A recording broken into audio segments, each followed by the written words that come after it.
पाकिस्तानी जासूस ज्योति मालहोत्राଙ୍କୁ सुरक्षा देउथिला पाक पुलिस।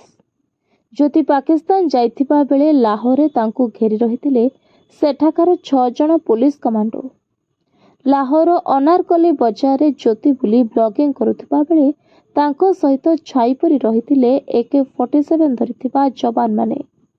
सोमवार तांको रिमांड शेष हेबा परे एक कोर्ट 14 दिनिया विचार विभाग हाजत को पठाई दैछंती।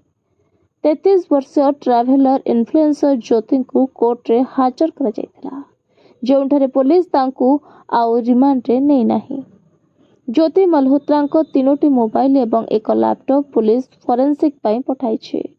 प्राय 10 रु 12 टेराबाइट डाटा उद्धार करा जायछि।